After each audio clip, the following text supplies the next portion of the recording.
मैया बरहना दुर्गा है मेरी माँ है जय माता दुर्गा है मैया रबाली।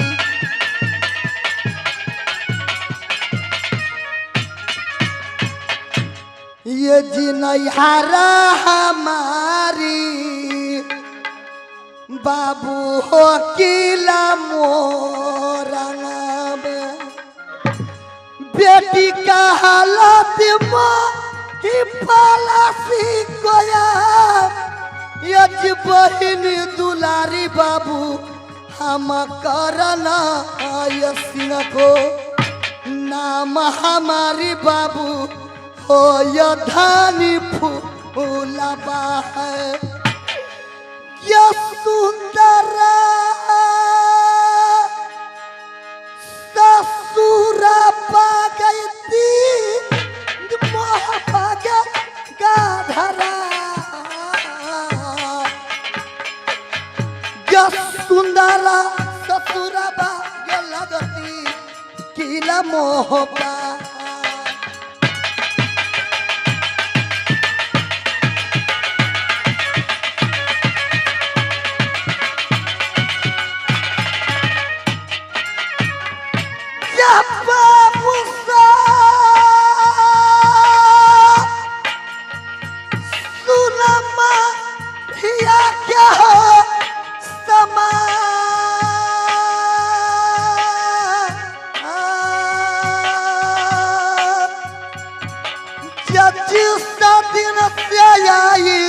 फूला किला मोरंगा से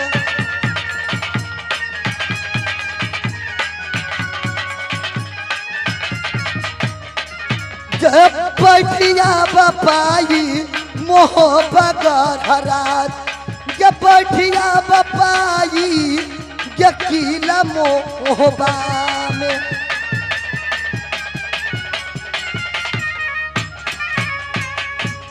जिस रोज से मैं किला मोरंग से मोहब्बा में आई आज तक ना मेरी मोरंग से कोई संदेश ना कोई खबर आई है। मोरंगा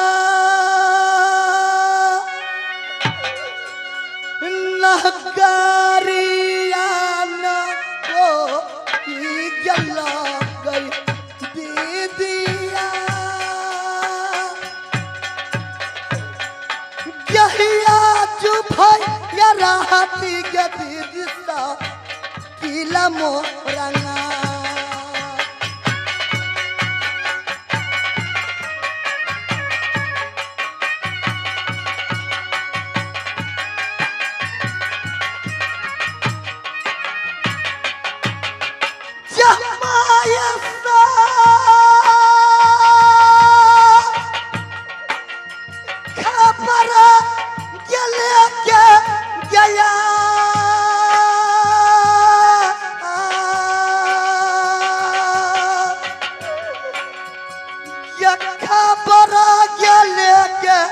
भैया जया मोरंगा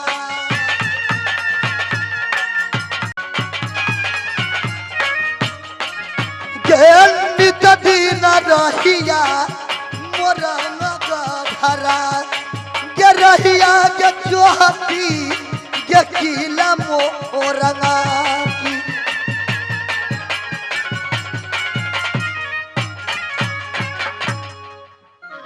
जिस रोज मैं मोरंग से मोहब्बा आई उस रोज से ना कोई संदेश ना कोई खबर एक किला मोरंग से मोहब्बा है।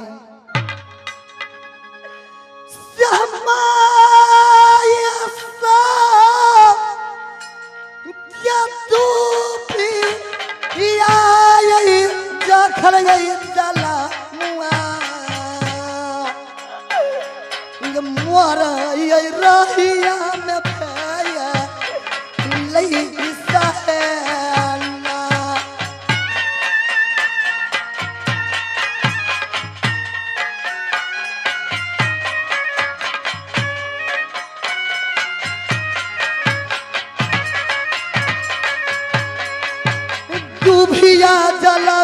लगे दीदी सा मोरंग रही आइया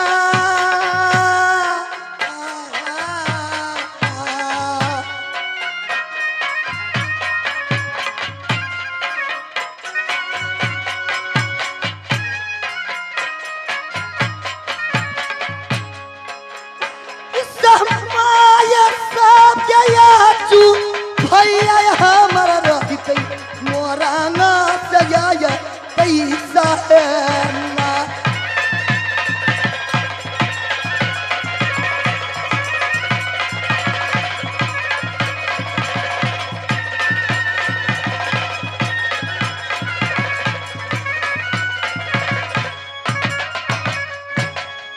मैं अपनी महल में एक 56 व्यंजन भोजन बनाकर स्वामी जी की इंतजार करती हूँ। जब स्वामी जी आएंगे महल के पास, मीठी मीठी बातें प्राण से महल के अंदर करूंगी। कुछ देर बैठकर स्वामी जी की इंतजार कर रही हूँ।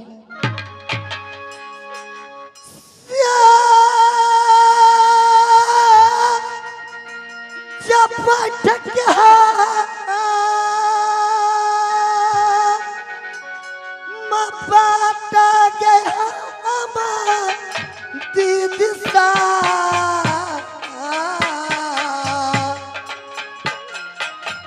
पिया बाके हमा जो छीन है बहनिया पिया के यही रहिया महल में हम देखिया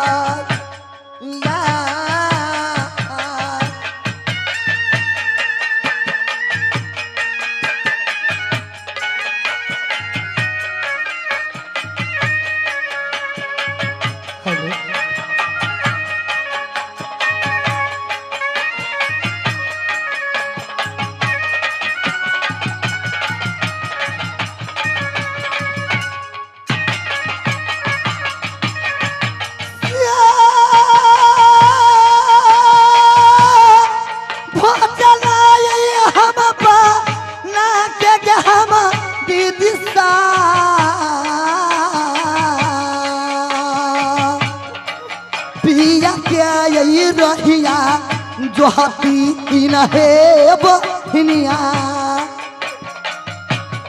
आसाम क्या यही बात महल में हम जो हती या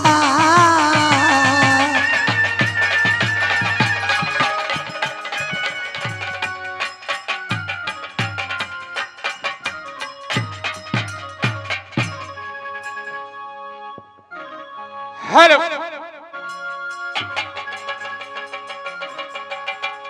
एक बार बोलिए दुर्गा महारानी की नगर डिहबारा की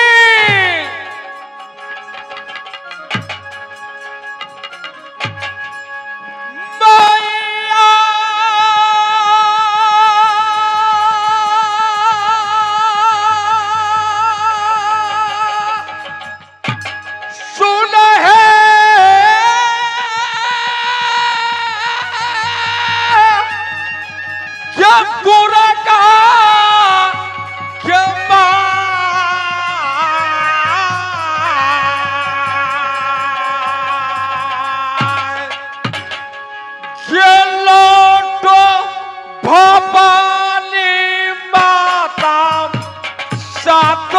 बहनी दुर्गा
तोरी चरण ये कपाल हे जय मां कालिका जय जगदम्बा।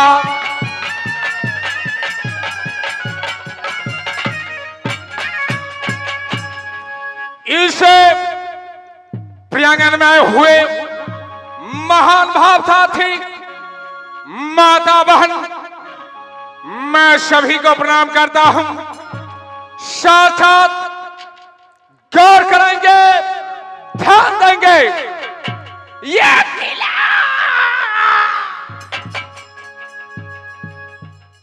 संबलगढ़ है। इस किला का बादशाह मैं हूं।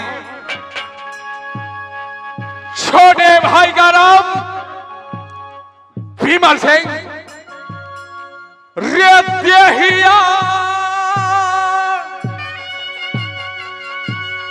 का नाम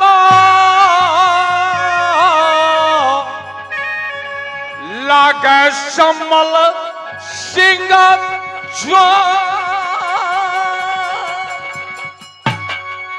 ये नाम हमारा भैया वीरा सम्मल सिंह।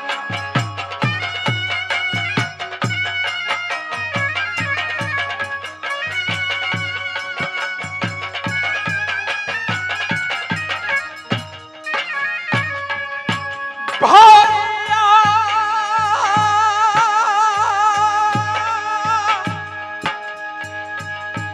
यह सुनिए महफिल के समा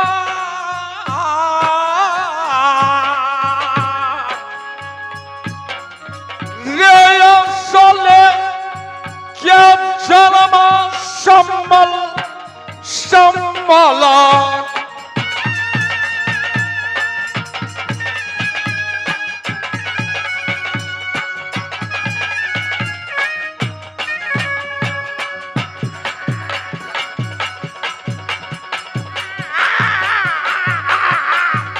क्या पारस में लिखा भगवान रे क्या पारस में ब्रह्मा जी लिखा।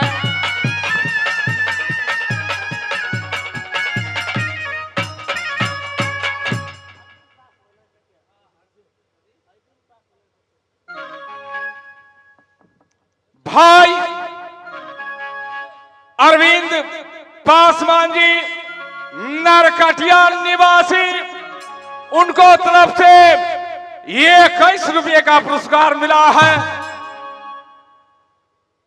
हे मैया दुर्गा, हे माता जगत जननी, हे मां महामाया, ये बेटा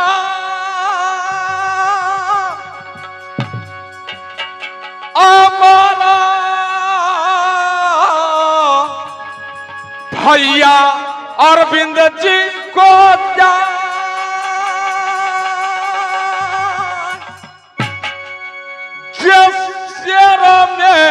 सबैया मैया दुर्गा मेरे भाई।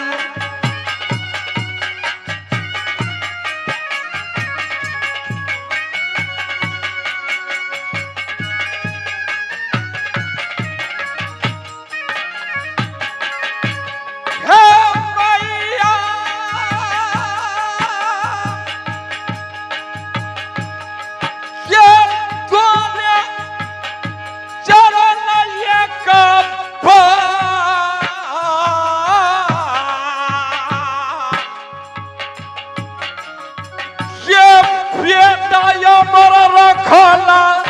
नरकटिया बसा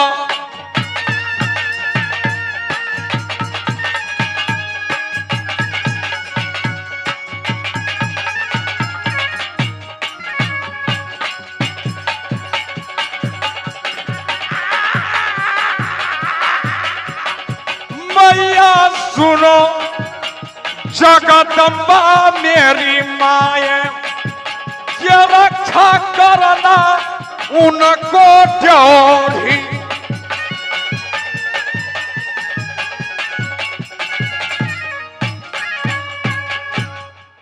मेरे बहादुर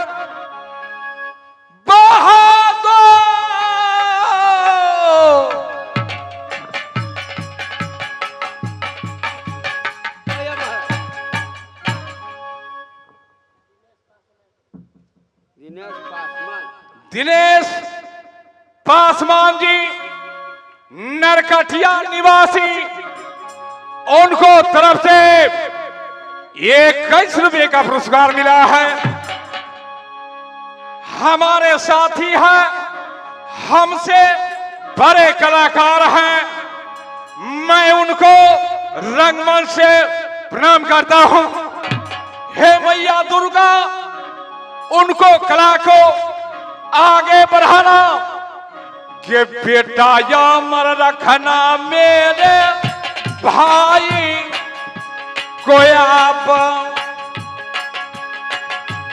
सिर में सबैया मैया दुर्गा।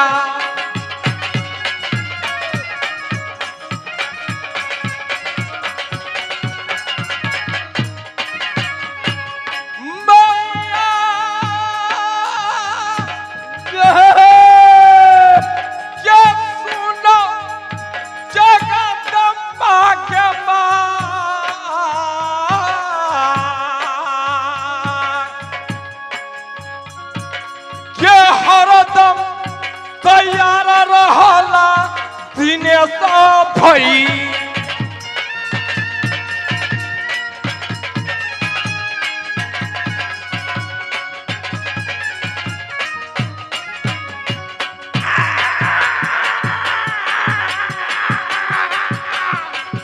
मैया सुनो जगत तारनी है माया, हे बेटा अमर करला दिनेश भैया।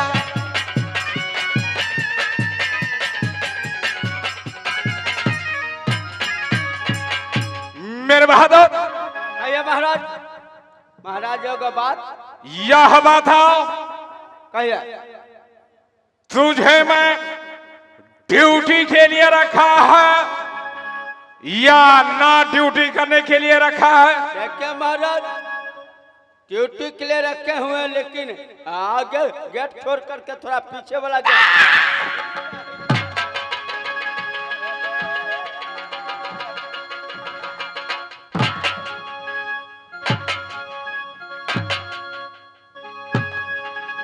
दुश्मन जब वार करता है, आगे वाले गेट से वार करता है या पीछे वाले से? बोल। देखिए महाराज, आगे गेट से वार नहीं होता है, क्योंकि आगे गेट पे एनी टाइम ड्यूटी पर रहता है, तो सोचता है वो भी चोरबा जो आगे से तो ड्यूटी में ध्यान दिया होगा, लेकिन वो पीछे वाला साइन काट करके ले जाता है, इसलिए पीछे में भी देखता हूँ। शाबाश मेरे बहादुर, शाबाश। इसलिए तो पीछे वाले गेट पे रहती है।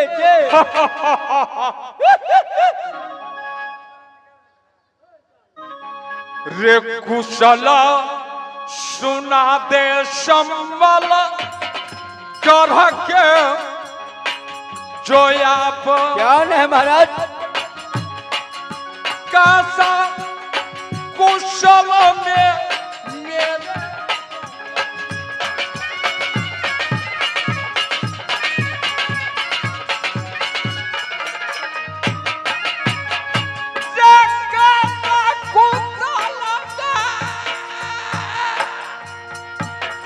है महाराज? किला संबल का है।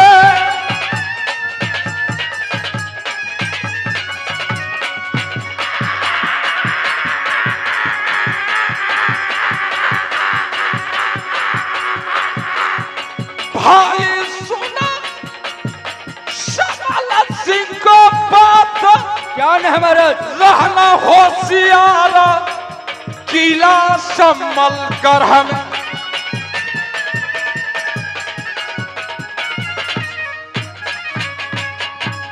मेरे बहादुर, कहिए महाराज। ड्यूटी में होशियार रहना। क्या है महाराज? इस समय मैं अपने बंगले पर जा रहा हूं, थोड़ी देर आराम करूंगा, उसके बाद देखा जाए। हाय रोल के चटनी, हाय रोल के चटनी, स्वाद देब कखनी, हाय रोल के चटनी।